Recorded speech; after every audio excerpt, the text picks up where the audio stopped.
Hello to everyone in the United States, Israel, Palestine, and other places throughout the world.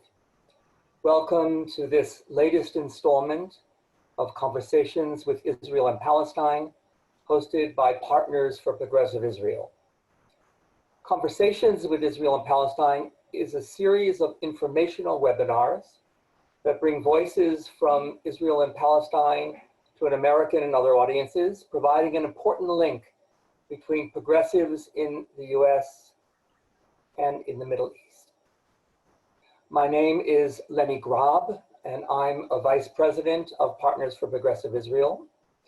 And before I hand it over to today's discussion moderator, let me note that Partners for Progressive Israel is an American not-for-profit organization dedicated to the achievement of a durable and just peace between Israel and its neighbors, and believes in the need to ensure civil rights, equality, and social justice for all of Israel's inhabitants. Partners seeks to deepen Americans' understanding of Israel's complexities so that they can better advocate for a progressive Israeli future. Right now, Partners for Progressive Israel's main focus is preventing Israel's unilateral annexation of occupied territory. And we invite everyone to visit the Stop Annexation Now page on our website. I also want to mention that we have two co-sponsors for this session. Americans for Peace Now, I think is a name familiar to most of you, and Meretz UK, which is a British not-for-profit organization, independent yet affiliated with the left-wing Meretz party in Israel. It's committed to achieving peace between Israel and its neighbors. It applies similar principles of equality, civil rights, gender rights, and communal cohesion within Britain. The organization enjoys close ties to the Jewish labor movement and other progressive Jewish groups. It runs meetings of a political, cultural, and educational nature open to all, and features speakers from Israel, Palestine, Britain, Egypt, and the USA. Now let me introduce our moderator, Shaqued Morag. Shaqued has served as the executive director of Shalom Achshav, Peace Now in Israel, for the past 2 years. During that time, she has presided over Peace Now's campaigns on the nation-state law, and most recently, of course, is leading the fight to prevent annexation. Before joining Shalom Achshav, she served in senior positions in the Meretz party, including as the party's interim Secretary General. So take it away, Shaqued. Thank you so much, Lenny. As Lenny said, I'll be serving as the discussion moderator over the next 60 minutes. We'll try to divide it in a way that for the first about 40 minutes, I'll be posing the questions to the panelists, and I will introduce them soon. But after that, we'll all be answering questions from the video audience for the last 20 minutes. So I really encourage you all to type in your questions at any time. All you need to do is look at the bottom of your monitor for the icon that reads Q&A. You may need to touch your screen or run your mouse over it, and then click on this icon and type your question in the small box that appears. The webinar won't disappear or be disrupted. Don't worry. Please note that your microphones are turned off, so questions can be only asked via this way. So please don't hesitate and write your question down. And let me now introduce our two panelists for today that will be answering these questions and sharing with us their views on annexation and the situation. We have with us dear Ambassador Dr. Husam Zomlot, who is the head of the Palestinian Mission to the United Kingdom. Prior to this appointment to the UK, Dr. Zomlot served as ambassador to the United States, as the head of the PLO General Delegation to the United States, and strategic affairs advisor to the Palestinian president. Dr. Zomlot's previous official roles include also serving as ambassador at large for the Palestinian presidency and as director of Fatah Foreign Relations Commission. Dr. Zomlot holds a PhD in economics from the University of London, was a professor of strategy and public policy at Birzeit University, where he co-founded and chaired Birzeit School of Government, and held a number of teaching and research positions at Harvard University and at the University of London. His professional experience includes working as an economist at the United Nations and an economic researcher with the London School of Economics and the Palestine Policy Research Institute. Dr. Zomlot is married and has 3 children, some of which I've seen earlier, really cute. Hi, Dr. Zomlot. Hello. Our other very dear panelist is Ambassador retired Ilan Baruch, who was until recently the policy advisor to the chairperson of Meretz. In March 2011, Baruch resigned from Israel's Ministry of Foreign Affairs on grounds of principle after a 36-year diplomatic career. It included overseas posting in Asia, Europe, and Africa, and a number of high coalition postings. Founder of the Palestinian Autonomy Department, head of coordination of the multilateral peace process, and head of the Middle East Division for Economic Cooperation.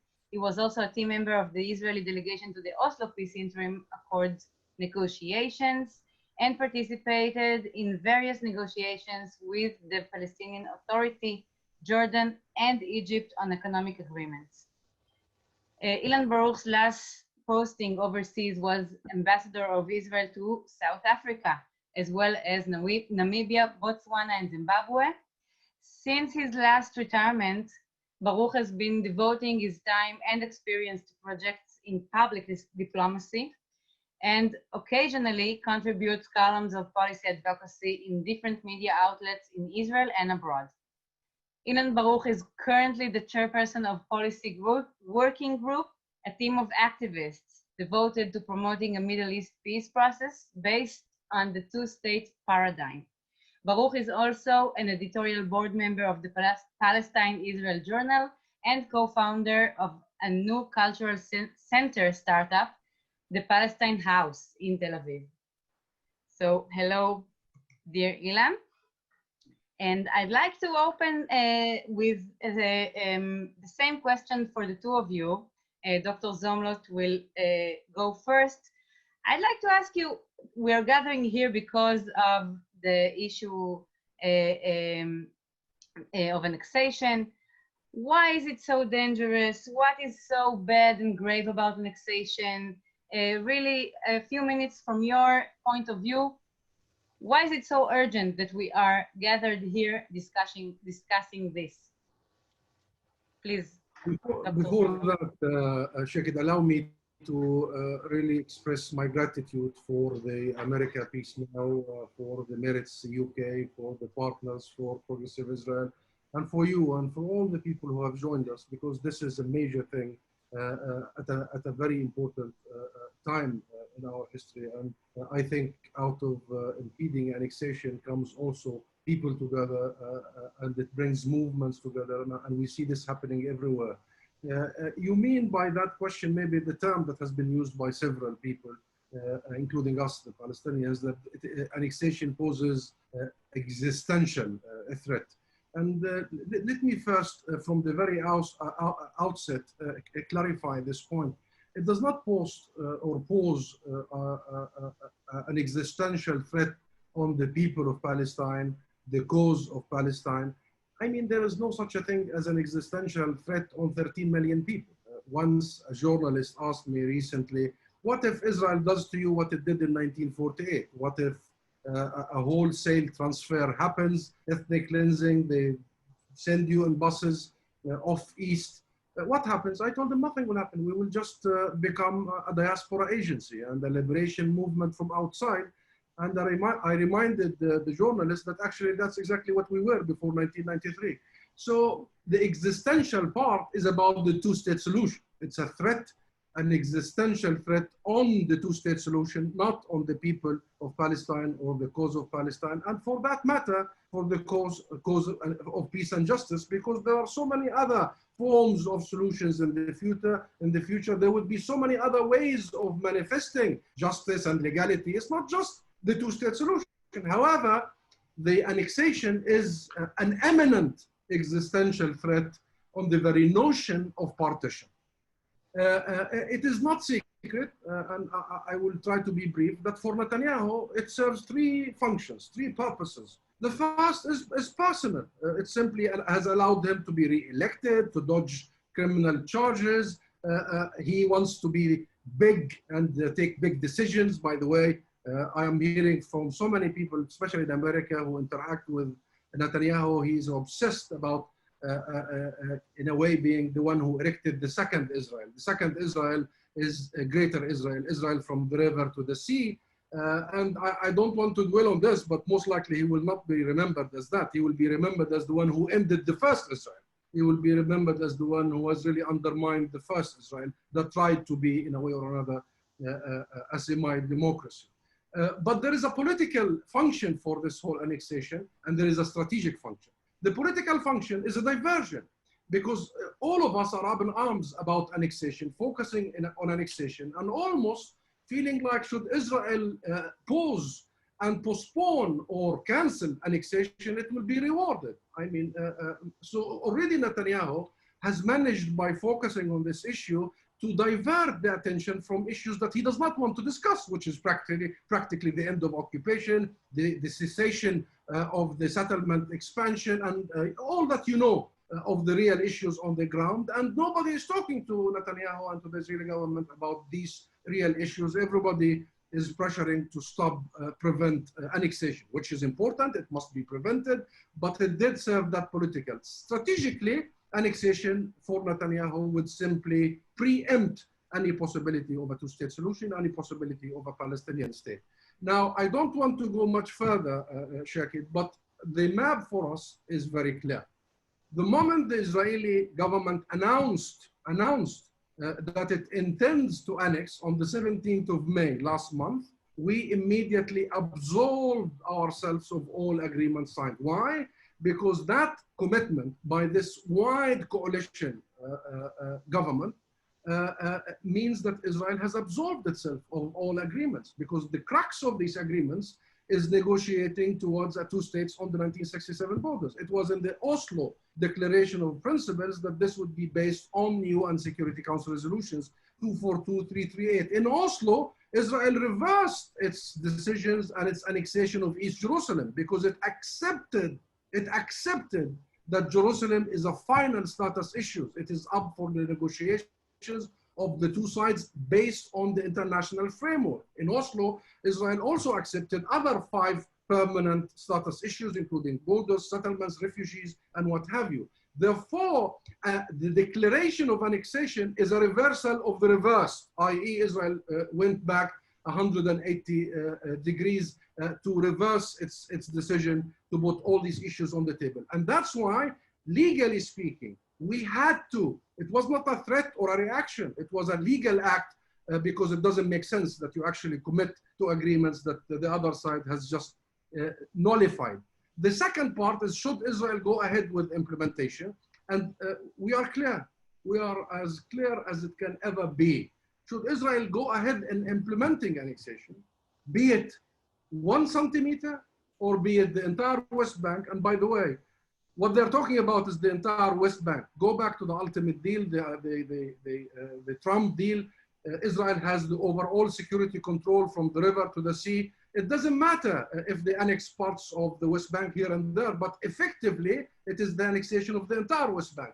Be it the whole West Bank or 1 centimeter, it's about the principle. Should 1 centimeter be annexed, and I represent here officially the Palestine Liberation Organization, the Palestinian leadership, and of course, the Palestinian people, read my lips, that will spell for us an announcement by Israel of the end of the two-state solution paradigm. And therefore, our actions will be as it was when they announced. It will be immediate. we will give back full responsibility of the occupied people and land back to Israel, and we will go back to the pre-1993 dynamics. This is not to abandon the platform, but this is to abandon the mechanisms that Israel has been using for the last 27 years to sustain the status quo. And this is to go back to reorganize, regroup, re-energize, not only us, the Palestinians, us and you.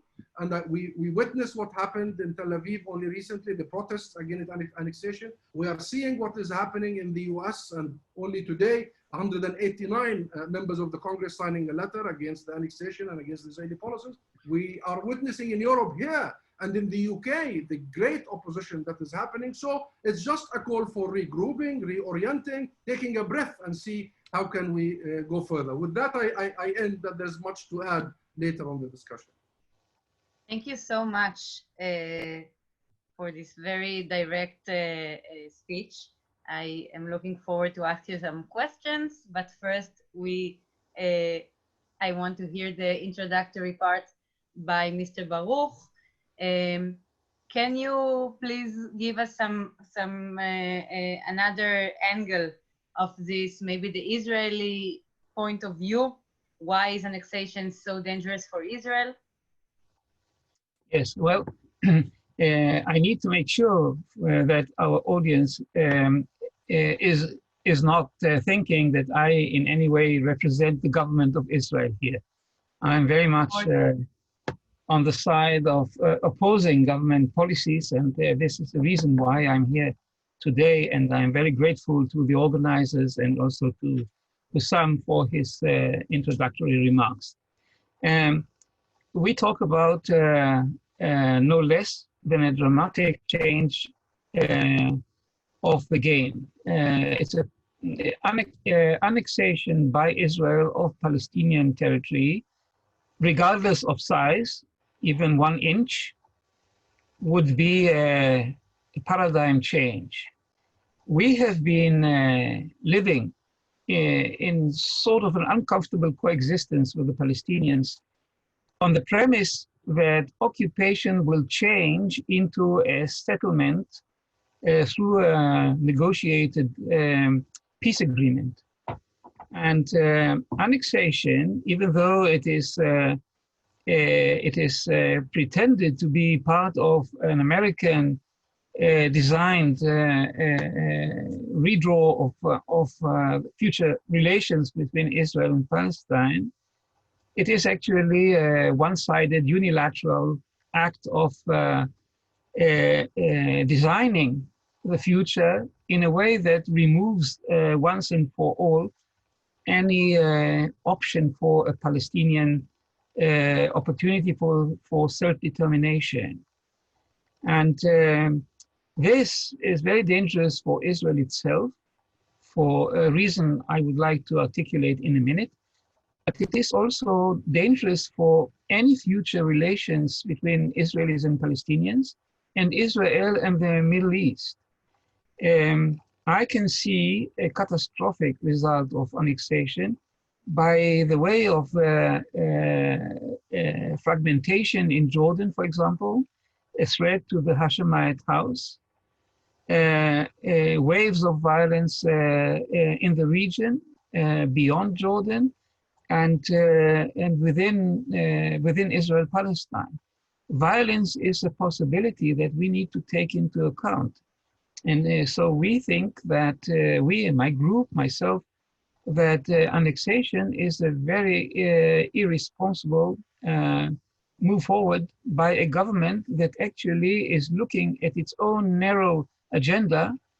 And I have different views on that from Husam. I think Netanyahu is squarely motivated by ideology. And the ideology Netanyahu is leading is designed to defeat the Palestinians not only on the ground, but also the narrative, the Palestinian narrative that needs to have a space alongside our narrative, but is the objective of the Netanyahu government for destruction. And where does it take us? Let me tell you, I was for 3 years assigned to South Africa, 10 years after the grand transformation, paradigm transformation, if you want, from apartheid into democracy. In apartheid South Africa, there were, for each white person, there were 5 or 6 black people with no future, no rights, no privilege. And the whites were running a fairly liberal democracy in South Africa with a relatively speaking free press, with a parliament that was operating, and with everything that looked like a democratic Western society, regardless of the vast population of black people that had no share in this. If we go for annexation, and Palestine is then rendered into a Bantustan-like set of conglomerate of small spaces with no full control of, we will find ourselves in an apartheid situation. As of now, on the West Bank, for each and every settler, there are 5 or 6 Palestinians with no rights. You know, the settler community and politicians are very proud to say that there are 600,000 settlers in the West Bank and they could not be removed. But they tend to forget that there are 2.5 million Palestinians. And unless they are being removed by force, they have no intention to go anywhere. They are there. And so not only that this is a horrendous future for the Palestinians, a future with no future, it is also a black future for us Israelis, because a society that is exercising injustice on a scale, on a magnitude that reminds us of apartheid South Africa has no future. It's unsustainable.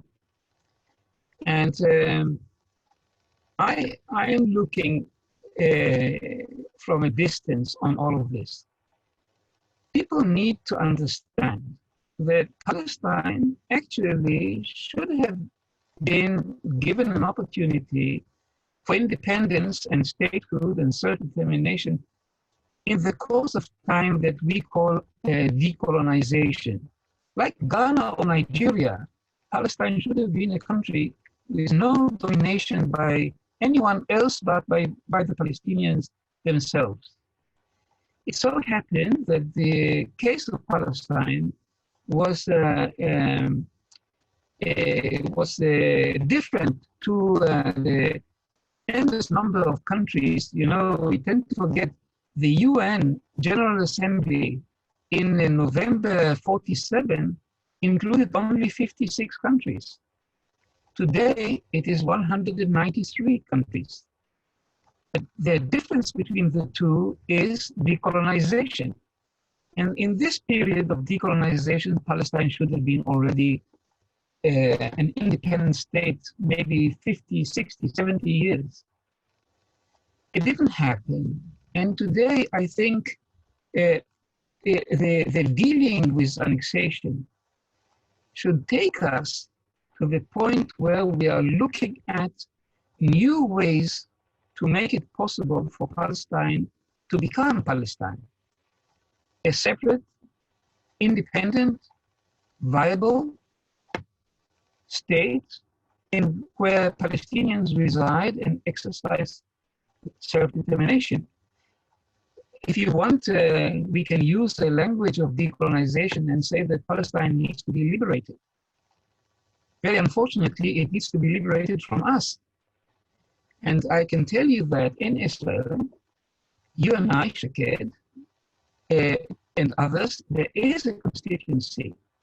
There is a substantial constituency that is ready and prepared to take part in any future quest to see Palestine break the yoke of Israeli domination and begin to bloom as a separate independent state.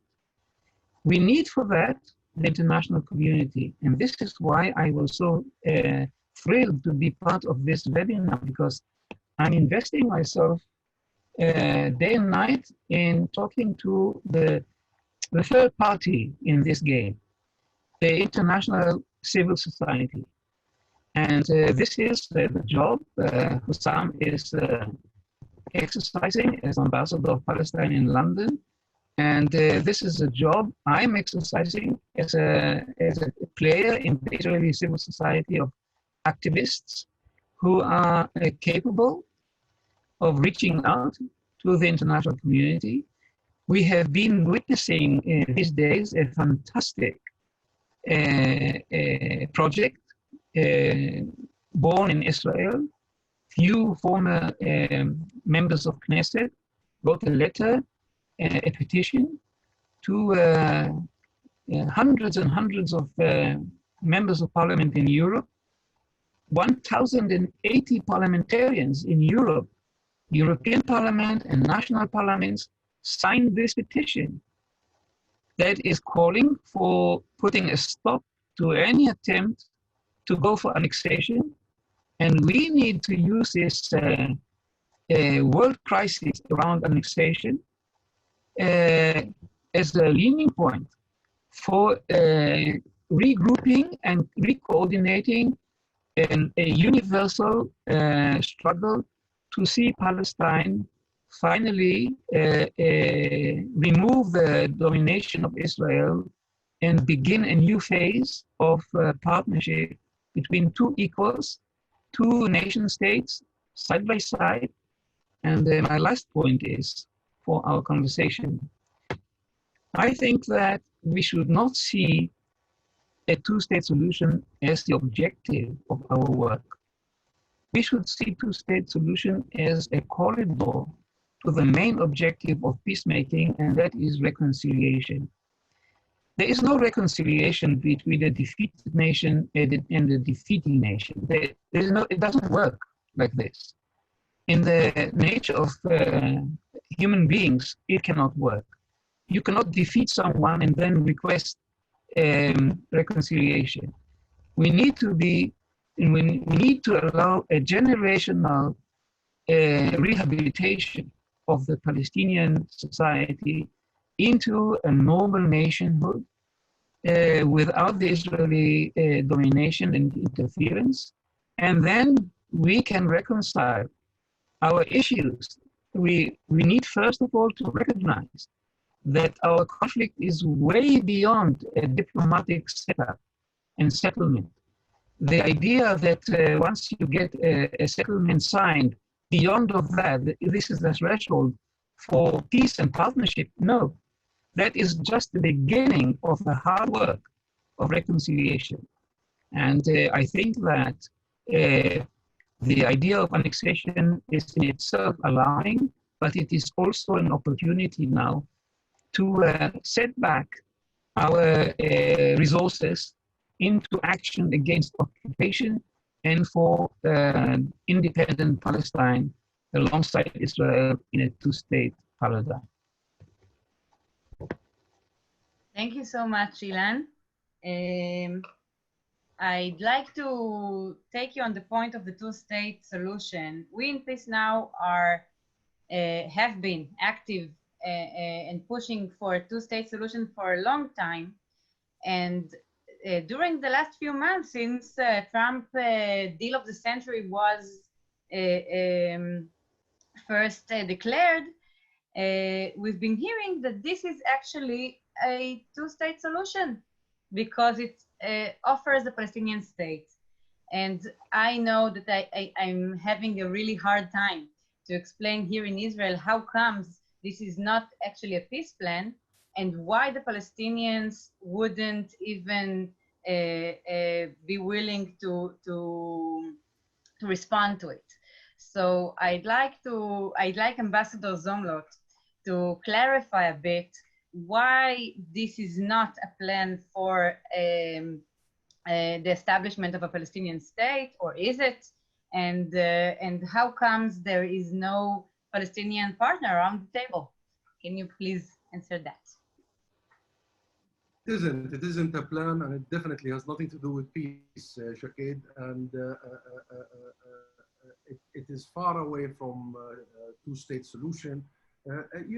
Go back and read the text of this so-called plan. Read the first few pages, the rest is just filling.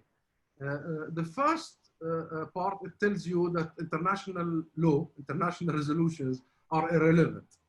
I need to say this, Shaqued, to you and to your audience now. It was international legitimacy. I'm playing devil advocate here, right? I know why it's not official. That is why we're pushing here. But I really want to hear it from a Palestinian representative, so I can quote you later on. No, of course, go ahead and quote me. So the first part of that so-called ultimate deal, it is not ultimate and it has nothing to do with deals, is that international law, international order is irrelevant, when in fact it was the international order that created Israel. So by making it irrelevant, then Israel and those who really want to see the first Israel need to be absolutely worried. And it was the international order that required upon us, the Palestinian people, the Palestinian leadership, the PLO, to accept the two-state solution. This is very important. I've been saying it recently. The two-state solution was never a Palestinian demand. Let me remind our friends in this conversation, prior to 1988, the PLO platform, political platform, was one state of Palestine from the river to the sea. Upon the pressure of the international legitimacy, the PLO accepted the premise of the two-state solution, the UN Security Council resolution. So you can call the two-state solution from a Palestinian perspective a concession towards peace. And since then, our late President Yasser Arafat recognized the State of Israel on the 1967 borders. So attacking that equilibrium, the international law, is not good for us, is not good for Israel, is not good for the concession we made, is not good for the investments we have. So from the first read of this document, you'll know those are just some business dealers who know nothing about Palestine or Israel, let alone peace and peacemaking. The second part of this deal, the second premise is that Israel shall have overall security from the river to the sea. Read it. I think it's item 7. How do you want to have Israel overall security control from the Jordan River, the most eastern border of the supposedly state of Palestine? How do you create a state whereby it just has buffer zones between it and other states by Israeli presence? The idea is not really a state. It's very clear in that document. The idea is a very beautified situation of what Ilan beautifully described, an apartheid. It is a situation of apartheid. Thirdly, the third major premise of this argument, okay, because we have just said that international law is irrelevant, and because we have just said Israel takes the land, by the way, it's clear, they don't word it, Israel takes the land and allow the Palestinians to live in enclaves. I'm quoting Netanyahu here when he was asked 2 weeks ago. Enclaves means Pantostans, whatever, choose the term you like. Because of the two things, there is something for the Palestinians in this plan. We have to give them something, and this something is, we give you a bit of cash. Why they will give us a bit of cash? Because they come, all of them, Trump, Kushner, Greenblatt, Friedman, all of the lot come from the real estate business. In the real estate business, somebody gets the property and somebody gets the cash. And I cannot hold myself from laughing, because this is exactly what they're thinking about. I interacted with this team for many, many times. I lost count. I must have met them 32 times in the White House with my president, President Abbas, when he would be visiting Washington, when President Trump would visit Palestine, as he did in Bethlehem in May 2017. And we had numerous interactions with this team. This is the way they think. This is the way they think. They all come from one particular ideological background. They all come from one professional background, which is property dealing. So that's why the whole, let me summarize it for you, Shaqued, and it's important, quote me, the whole Trump thing, because it's a thing, it's a disgusting thing. It's not a document, it's a disgusting thing, like him. The Trump thing is simply a document that tells you that Palestinians are not worthy of collective rights, of national rights, of the right of self-determination, of independence and sovereignty, let alone the right of the Palestinian refugees to be resolved fairly and justly in accordance with all the agreements between us. All what they deserve is that we may improve their livelihoods and living conditions under occupation. We will maintain the slave-master relationship in the historic land of Palestine. And that's why we have rejected this whole thing from its entirety.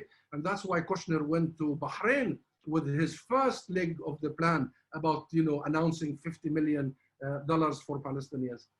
This is where I'm going to end. We know exactly what is the Palestinian cause.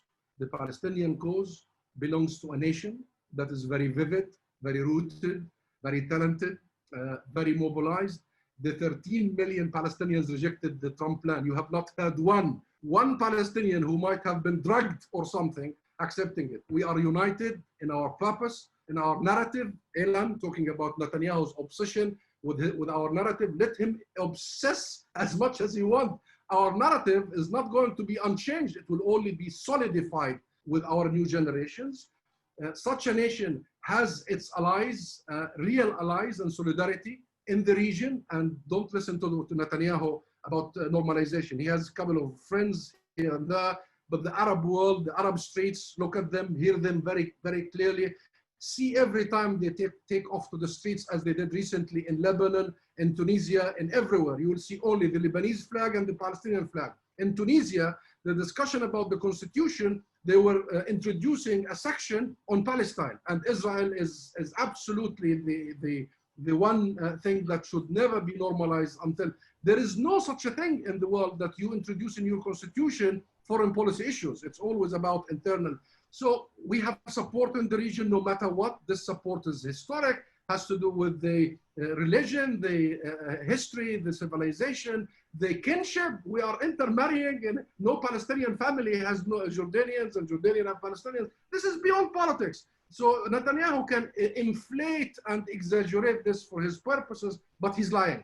The third, we do have a serious international support. And thanks to Netanyahu in the last few months, particularly, this international support has been magnified, has been multiplied. He has brought back the issue of Palestine to the fore when we have suffered in the last few years of some sort of marginalization because of other issues in the Middle East, other issues worldwide, the coronavirus, etc. And all of a sudden, he has made us all busy, like you, Shaqued, and like all the people in this webinar. We are coming together. We saw the demonstration in Tel Aviv. This is very important. What happened? Extremely important.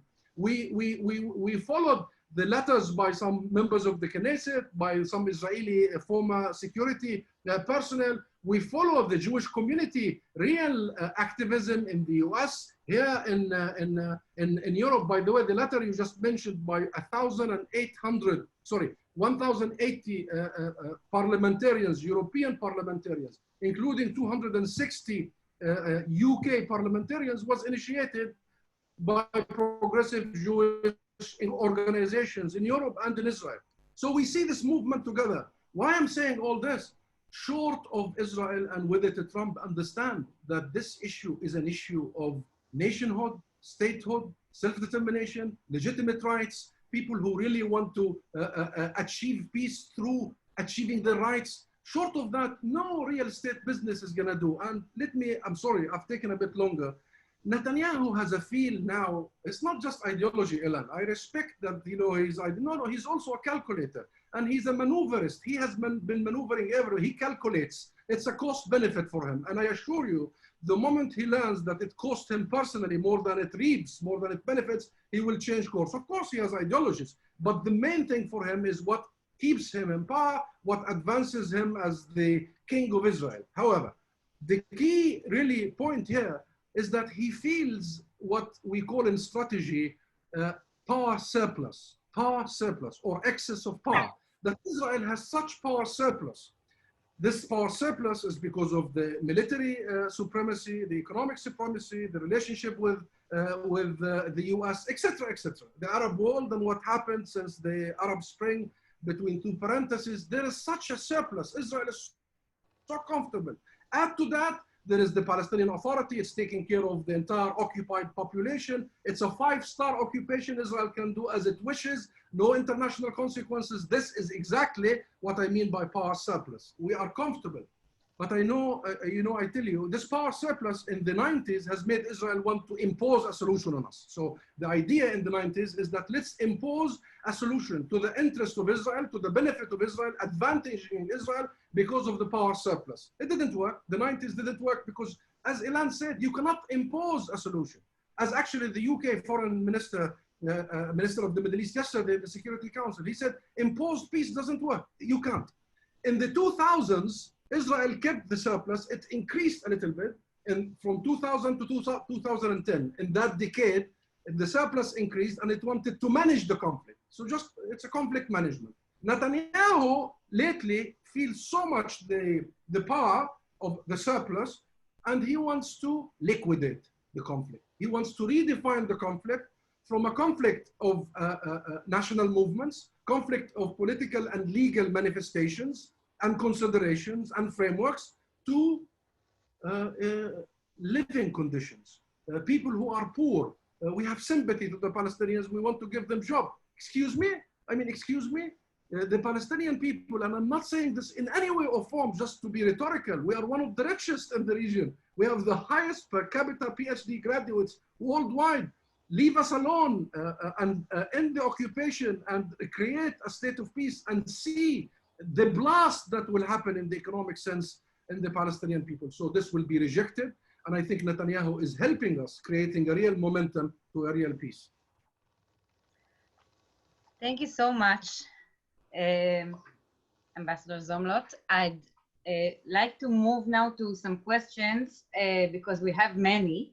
And I'm giving you now, I'm suggesting that we extend this session a bit because we have so many questions and we'd like to answer as many as possible. So I'd like to ask both speakers to try and make it short. And I first want to say that I really identify with the intensity that this situation is throwing us, the Israeli peace camp, into. We are working days and nights to figure out how to stop this really, really risky road to apartheid. And I'm continuing from here to Lawrence Joffe from Meretz UK, who's asking both speakers. He wants to know in practical terms, how should supporters of peace and two states respond in a post-annexation reality? Would carrots or sticks work better? Should diaspora Jews and Palestinians work together or separately? And he also is thanking for this valuable discussion. I join him, and I'd like Ilan Baruch to answer this. Carrots or sticks, how do we deal with potential apartheid situation, and so on. This is an issue that we are wrestling with now on a daily basis, because talking to Europeans, they ask us, so what do you want us to do?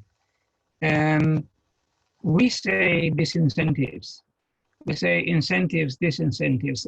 Europe, if you schematically speaking, so far we have had two protagonists. The Americans were playing facilitators. In the negotiations room, there were two parties unequal in when it comes to access of force, as Husam was explaining to us. So one party had nothing to offer, Palestine. One party did not want to be there in the negotiations room in the first place, Israel. And the Europeans were sitting outside waiting for the white smoke to come out with bags full of incentives. And little did they know that nothing is happening in the room. And I think that schematically speaking, we need to revisit. We have to have, first of all, in my view, Palestine needs to be recognized as a state so that it gains at least parity of esteem to enter the negotiations room. And secondly, we should forget about facilitation. It's not about offering tea or coffee. It is about delivering substance for the negotiations. And I think that the international community sitting outside needs to be having with it incentives for the two parties to make that necessary compromise, but at the same time disincentives to the two parties if they are not making the necessary compromise for a deal to be struck. And so far, Israel was entertaining a privileged position of no disincentives. And I think this needs to change. But I can tell you, Israelis are very keen to realize that they are being accepted on a friendly turf overseas, and any criticism about Israel overseas is taken very seriously in Israel. And I think that Europe primarily, but also in the United States, a criticism of Israel was restrained for reasons that have nothing to do with Palestine, but had to do much with the history of Jews in Europe, the Holocaust, and so on. There's a lot of guilt involved here, and I think that we need to move forward. I don't think that the Europeans need to give up on their sense of commitment to the Jewish people, but they need to distinguish between the Jewish people and the government of Israel.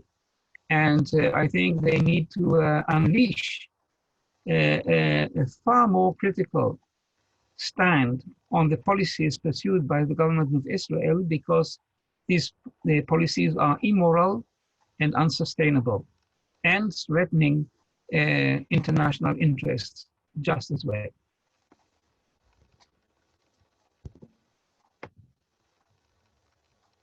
Thank you. I want Dr. Zomlot to answer this and as well address a question by dear Aviva Meyer, Vice President of APN Board, who asks about poll by Dr. Professor I think Khalil Shikaki that was published in Israel Hayom that says that 60% of Palestinians are indifferent to the call of the Palestinian Authority against the annexation plan. And is this reality implicating the future in any way? And is it possible to or what an international, I'm adding, what an international approach can change in this reality?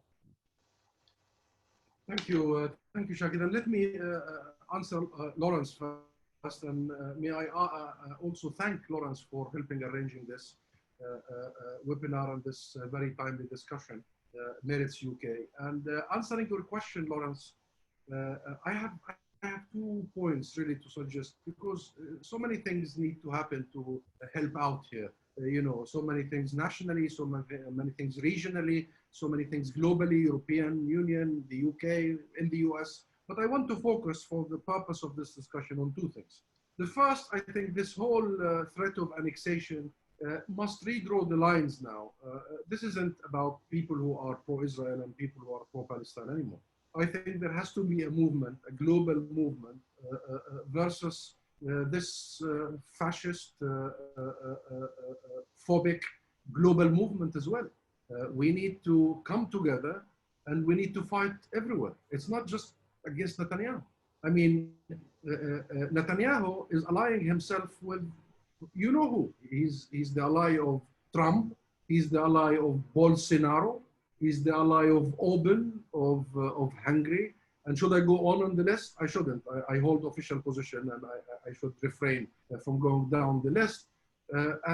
And it's very clear. He has made a bet that he wants to ally with the far right movement worldwide. It's a phobic right movement. And by the way, this movement hates the Muslims and hate the Jews and hate the Sikhs and hate anybody who's the other. And that's why it has to bring us together. It has to bring a movement together. And I invite you, Lawrence, to continue what you're doing. And I urge that we actually start thinking not in terms of ethnicities and color, and in terms of principles, of values. What are the values that could bring us together? And I think we share these values. And these values are not just, values exclusive to a certain nation or a certain group or a certain political party. These are universal values. And they are not even to one religion. These great human values are the values of the Jewish faith, the Islamic faith, the Christian faith. And I think the crux of these values is the values of equality, the values of freedom, the values of justice, in all religions, in all cultures, in all ideologies. So I think it's an invitation. This annexation threat and what is happening around us is an invitation for a global movement that should come together from all walks of life to actually defend our principles and our values. The second point I want to make is how crucial the Jewish communities and the outside is in this equation. The Jewish communities in the US, in Europe, and elsewhere has been monumental in its support to Israel. It has been a key pillar upon which Israel has relied for all these years. In the strategic sense, military, economic, political, legal, what have you. It's not a secret. But this is a time when the Jewish community, and we are seeing a great deal of traffic, lots of opposition. Here in the UK, the Jewish community is writing letters in the public opposing the annexations.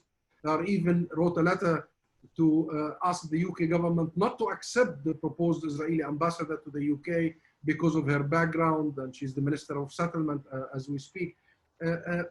But more could be done, because the alliance now of Netanyahu is not even with the Jewish community. The real alliance of Netanyahu, especially in the US, is with the evangelical movement. And I don't need to stick my neck too much now and tell you what the evangelical movement ultimately believe. It's scary. If I was an Israeli, I would be absolutely scared, unhappy about this. In effect, there is an abandonment of the relationship with the Jewish, especially the progressive voices, and an increased alignment with this right-wing worldview of, we are first, the others are unaccepted, and we will just brush them aside.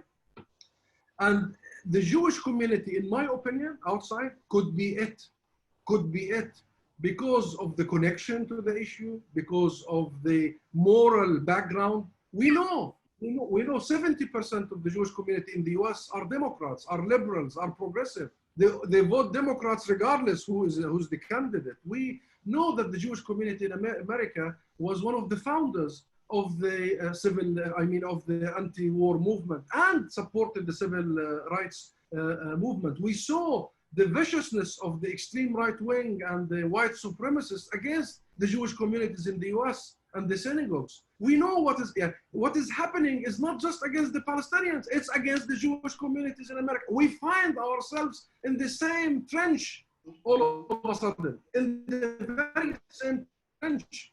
And up against the same hostile ideologies and hostile actors, us and the Jewish communities outside. And by the way, let me go on and brag about it. If you look in the US, who are the most adamant voices for Palestine in the US? They're all Jews supporting the Palestinian cause.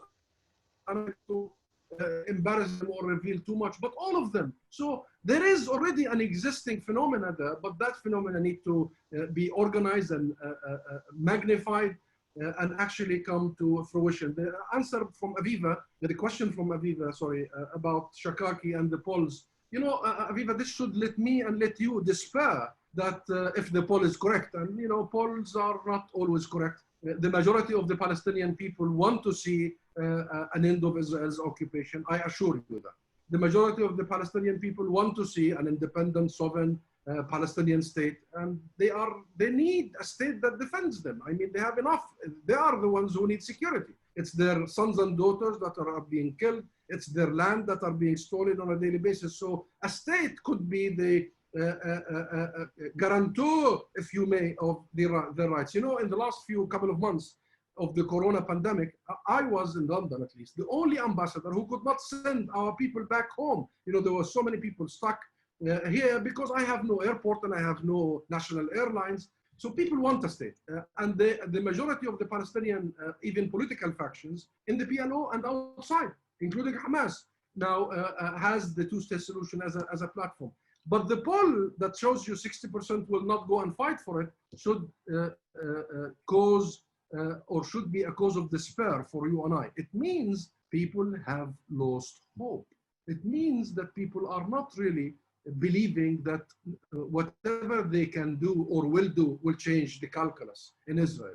It means that people will fight for their rights, but they will not, you know, not necessarily for some sort of a solution, which is the two-state solution. This is very worrying, and that's why we say this to the UK here, to the European Union, to our friends in the US, to the international community. I say it every day. Produce hope. Produce hope. Back to what Ilan said. Recognize the state of Palestine. Level the field. Impose. Activate the differentiation between Israel and the settlements, the settlement products. Impose sanctions not to only ostracize or punish, but to say to the people on both sides, you are serious about peace, and peace is possible. So in one sentence, in a nutshell, don't read too much into this, but read one thing. We need to give the people in Palestine a strong shot of optimism and hope, and this is, unfortunately, is diminishing by the day now. Thank you. I want to take you on the shot of optimism and the need for support abroad, and let our audience know, in case you're not aware, that there is in these days a letter led by Americans for Peace Now and Israel Peace Now, which I lead, and together with my partner Hadar Saskin from Americans for Peace Now, we have a joint front, American-Israeli front against annexation, and I really urge the people here to look for it at American for Peace Now website, and sign it, so that Israelis and Palestinians and the international community and politicians in the USA and in Israel see how big is the opposition among their voters here in Israel and in the USA. And this was the shot of optimism that we need to give, but I'll allow myself to take you on another round of pessimism. And I want to ask Ilan Baruch. I want to ask you a pessimist question. Will you allow me? Yes. So I have a question here by Howard Mintz, who is asking about the citizenship status of the people who live in annexed East Jerusalem. And it's an opportunity to say that there was already an annexation that took place in Israel, in East Jerusalem. And I'd call the situation there apartheid-like, and you may elaborate a bit, but just a bit because we don't have much time. And the international community is quite silent about that. And I'd like you to address that issue and maybe say how it projects on the future of a post-annexation situation. Yes, first of all, I need to react to the question by Aviva, I think, about Israel Hayom, and taking from Khalil Shikaki's poll survey. Our listeners need to know that Israel Hayom is not just a paper, it is a tabloid in the service of Netanyahu. And much of what is printed there has no value when it comes to journalism. It's sort of a propaganda bulletin. It is circulated for free on the streets, and people line up to pick it, and it has no value. Secondly, the same Shikaki survey was also detecting a growing impatience with the situation in light of the plans for annexation and support for armed struggle against it. So if we are going to annexation, we might find ourselves facing a new intifada. And this needs to be calculated into what we think of annexation. Of course, Israel Hayom readers think that annexation will be welcomed by Palestinians and by Arab countries and governments, and that is what Netanyahu wants to portray, and that everything is normal and annexation leads to peace. But we need to be more critical in reading our materials. About Jerusalem.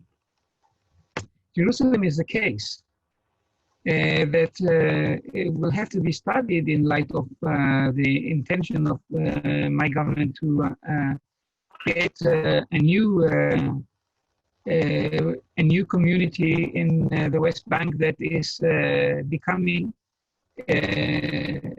people living within Israeli territory without Israeli citizenship, without the right to vote for the Knesset. Netanyahu already made clear in response to a question in an interview that the Palestinians living in the Jordan Valley and in the territory intended for annexation, we estimated about 60 to 80,000 people will have no citizenship in Israel. This would be, of course, apartheid. What is apartheid if not two sets of legal definition of citizenship? In Jerusalem, we already have a similar situation, and the only reason why it is tolerated by many is that it is sort of it is perceived as an interim situation that is to be solved through negotiations of core issues. Jerusalem is one of them, and so the issue will be settled. I think that Jerusalem is a good case for us to study what can happen with annexation, because Israel in '67 annexed Jerusalem, and in 1980 came out with a basic law, Jerusalem united and under Israeli sovereignty and the capital of Israel. And the world reacted to it in a way that I hope will be a leading example for reaction today in case there is annexation, because there was a Security Council resolution 478 that declared this decision to annex Jerusalem null and void, and demanded action against this. The few countries that had embassies in Jerusalem at the time were requested to remove the embassies to Tel Aviv, and this actually really happened. We are in a different situation. 40 years have passed, and we need to reinvigorate our struggle against annexation, not only new annexation, but also the annexation in Jerusalem needs to be targeted by us, by the Palestinians, by the international community.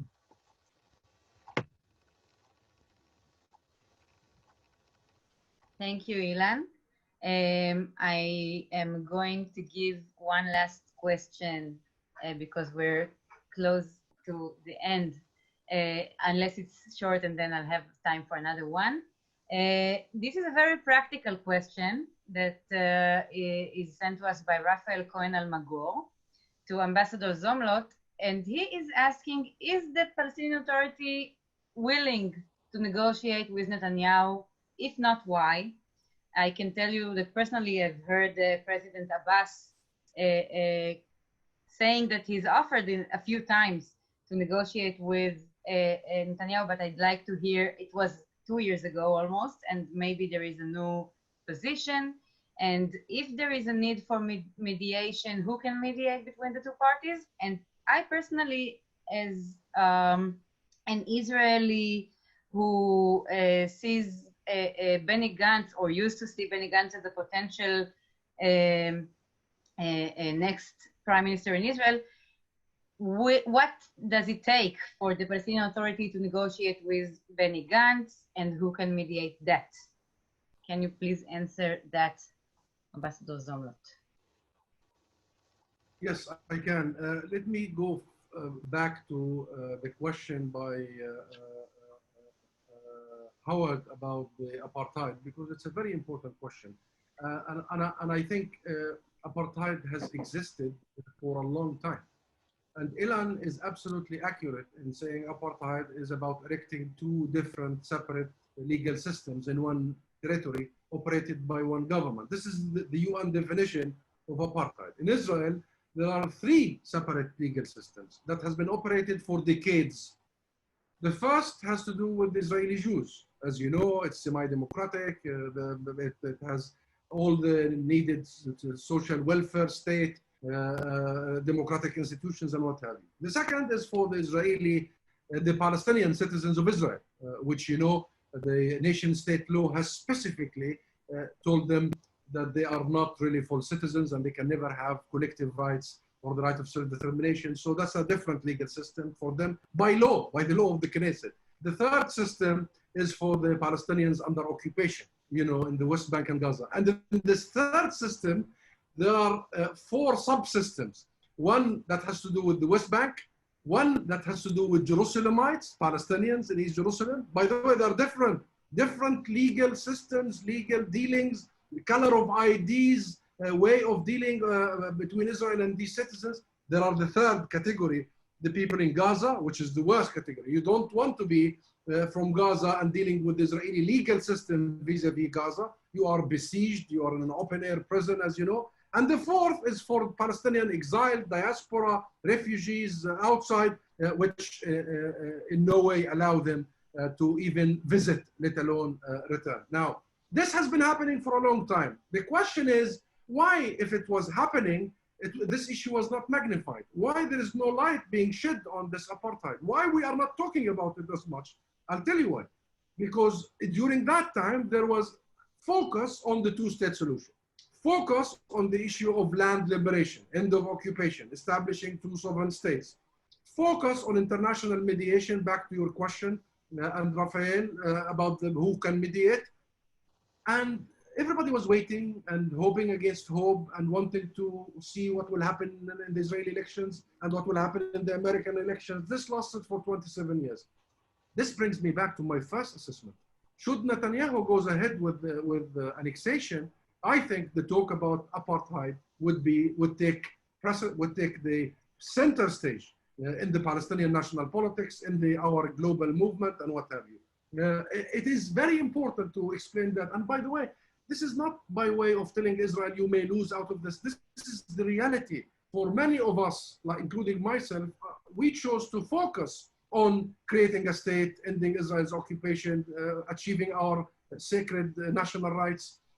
We chose to focus on this. We chose to almost turn the other way and the other side, hoping that this process will lead to actually that direction. Now that with annexation, and by the way, should annexation happen, when we are talking about recognition of the state, sanctions, we talk about preemptive action steps to prevent. We are now in the prevention arena. And by the way, we are very hopeful. I mean, there is enough accumulated snowball that is happening worldwide. We must prevent annexation, because should annexation happen, it's a new chapter, new territory, new terrain, new arena. God knows, only God will know what will happen after annexation. But for the time being, our focus should be on preventing annexation. Is the PA does not negotiate, Rafael. Let me explain this. Only the PLO negotiates. Only the Palestine Liberation Organization has the legitimacy and the mandate by all the Palestinian factions that have been elected by their constituencies to negotiate on behalf of the Palestinian people. And by the way, even Hamas said that we are fine with the PLO negotiating on behalf of the Palestinians under one condition: any agreement has to be offered for a national referendum, which something we could arrange, is not an impossible. So it is the PLO Is the PLO willing to negotiate with Netanyahu? Is the PLO willing to negotiate with Gantz? I don't think this is about personalities, Shaqued. This is not about the person at the helm of Israeli power, the helm of Israeli government. It could be anybody. This is about the fundamentals. The fundamentals. We engaged the government of Rabin in 1993 because we saw that the fundamentals were there. The international framework was in the Declaration of the Principles, 242338, UN Security Council resolutions.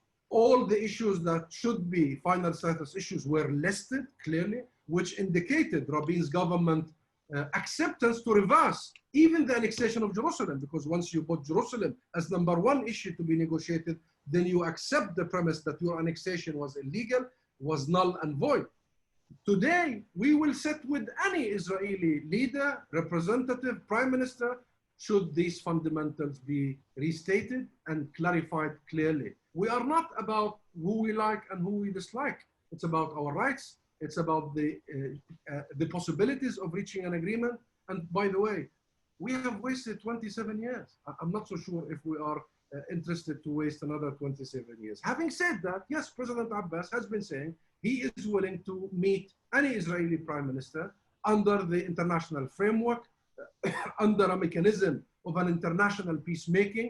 He is willing to meet any Israeli leader, but not in Washington, because the Trump administration cannot be a fair and trusted mediator. And this tells you that we are more interested in creating positive outcome than we are interested in only explaining the situation. We want to go in the direction of a peaceful negotiations that end the conflict. But the key here is fundamentals. And I personally don't think that Netanyahu is capable to produce any fundamentals. He has spent the last so many years, since 1996. Remember, he was elected in 1996, shortly after the assassination of Prime Minister Rabin, on one ticket, to derail everything and to dismantle these bases and fundamentals. And I must give him credit. He has been very successful so far.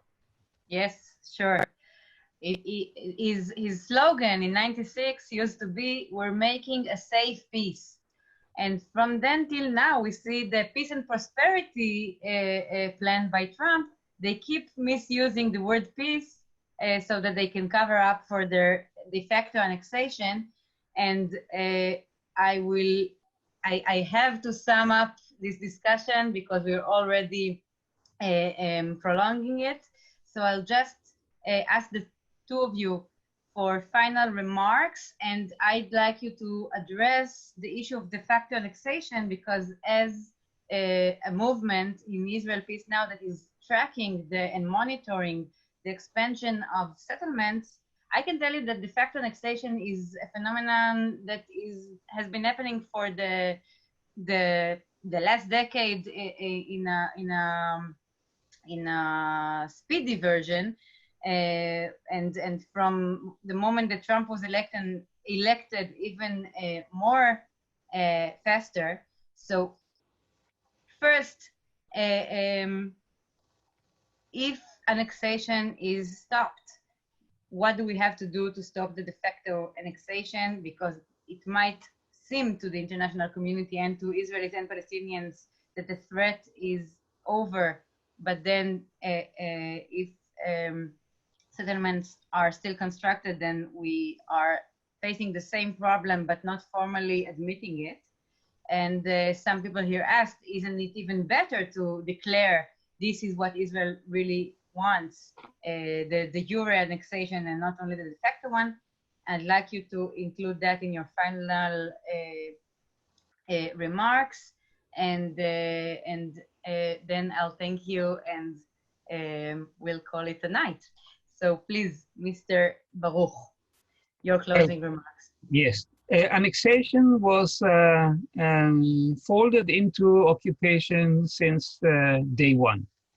And now Netanyahu is taking it out from the embryonic stage into daylight.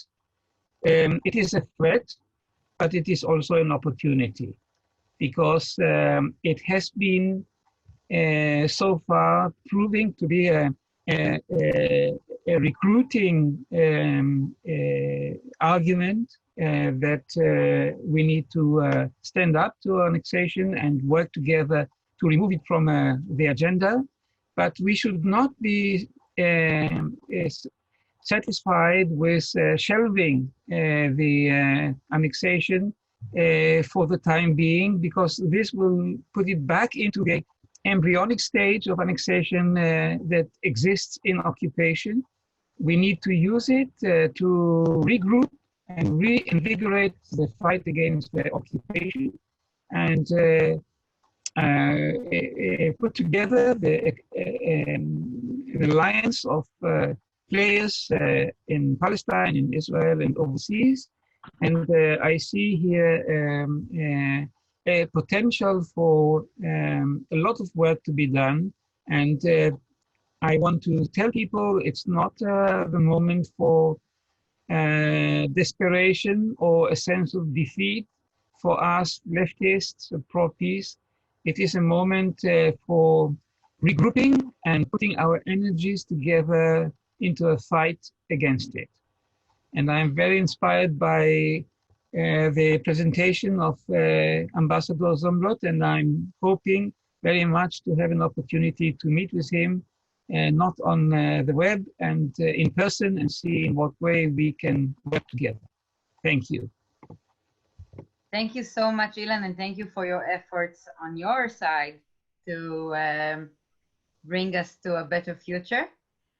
Yes, please, Ambassador Zomlot, your closing remarks. By the way, I said before, call it a night, because here in Israel, it's almost 9 p.m., but I know that in the US, you still have a lot to do today to stop annexation, so go on.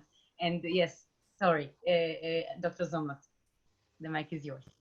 Well, first about your question regarding de facto annexation versus de jure. Well, we've never seen that as a de facto annexation. We saw throughout the so-called peace process, I mean, the Oslo period, Israel has agreed to define its presence in the occupied territories, in the West Bank, East Jerusalem, and in Gaza as temporary. It agreed. Go back. It doesn't matter how much they market it, how they brand it. It was agreed that their presence is temporary. And the Oslo process was a mechanism to actually backroll that temporary occupation and create a permanent situation of two states. Now, what Netanyahu is proposing is turning the temporary into a permanent. It's not about de jure. There's nothing de jure about it. It is turning the situation into permanent. And that's why we will not engage in any peace process that has to do with the two-state solution without reversing all this. The announcement by this government, and this links to Gantz because he is a key member of this government, is an announcement that reverses Oslo. That's the heart of it, that we don't think our presence inside the 67 borders is temporary. In major parts of it, in the real parts of it, the parts we want and will turn the possibility of a Palestinian state impossible, these parts are going to be permanent.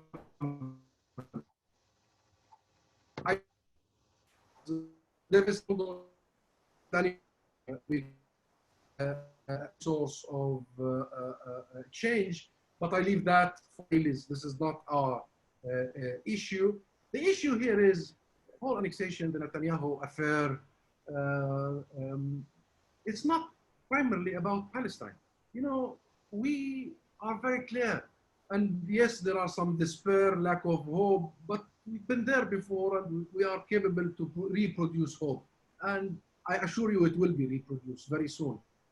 We're very clear. We want to end Israel's occupation that began in 1967. I mean, you've heard a million times, but it's good to be clear. It's good to be straightforward. It's good to know what you want. We want to establish a state on the 1967 borders with East Jerusalem, its capital, not a capital in Jerusalem. East Jerusalem, we want to resolve the issue of refugees in accordance with international legitimacy, resolutions, law, and in accordance with the Arab Peace Initiative. And we understand we must negotiate these matters. We also know that this cannot be achieved now via Washington, but we are hoping that there will be an international snowball, the Quartet Plus. We add to them the other major actors in the Arab world, and we are pushing in the direction of international mechanism.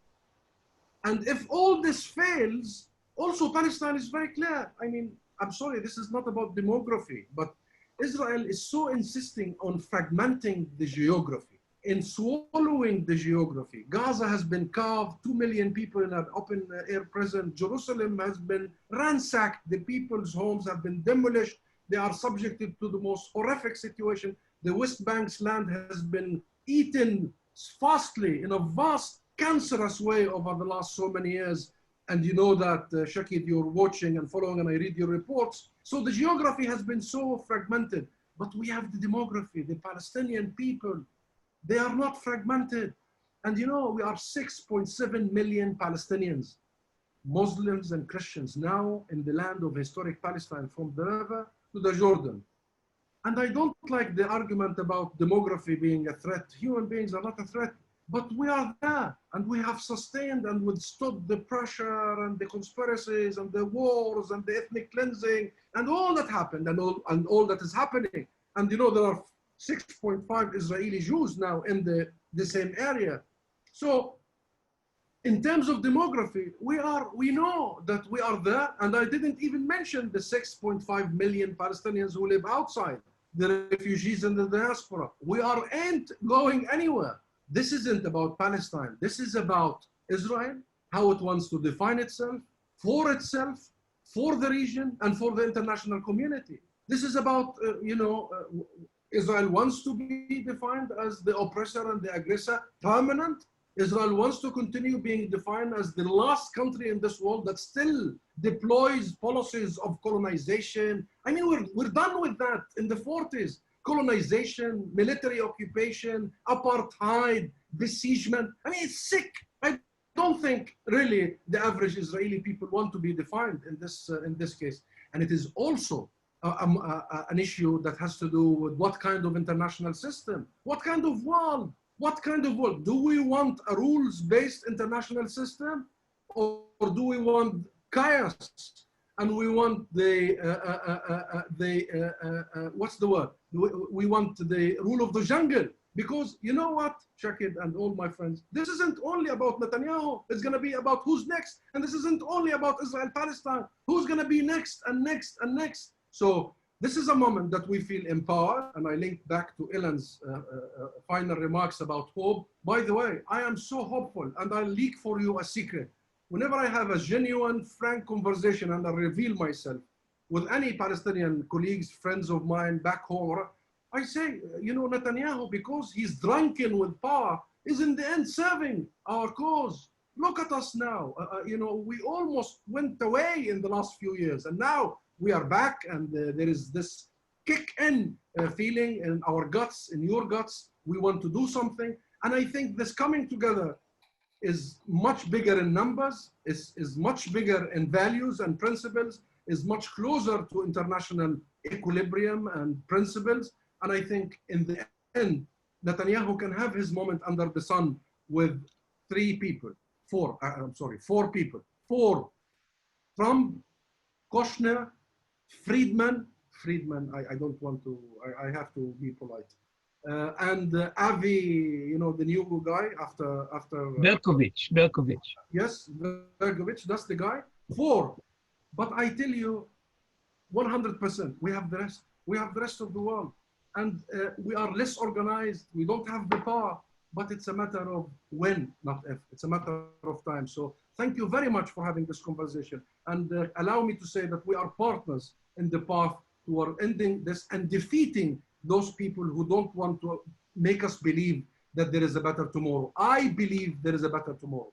I believe there is an existing, and it will always remain, possibility of really achieving peace, of seriously living together, of actually engaging in a dynamic that will get the best out of us. Imagine a situation when we can move freely, when we can work freely, when we can travel freely. I mean, the partnership would be huge. Israel is one of the most high-tech countries, very well connected to the West. We have the most educated, the youngest, and very well connected to the East. The partnership will produce a blast, but we have to defeat the sick, the maximalists, the ones who think they can have the cake and eat it too, the ones who want to create a political momentum only at the skulls of our dreams. And I think their time is about to be up.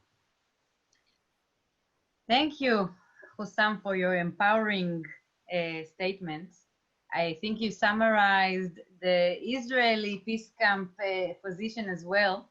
This is not Israel's interest to occupy or to annex or to oppress the Palestinian people in any way. And I truly believe that most Israelis, when asked, agree with us, agree with what you said. And I must tell you, our dear audience, before I close this discussion and give the microphone to our hosts, that I personally see this huge crisis as a huge opportunity. I think that it's time for us to bring the political issue and the conflict resolution front and center to the Israeli and international discussion.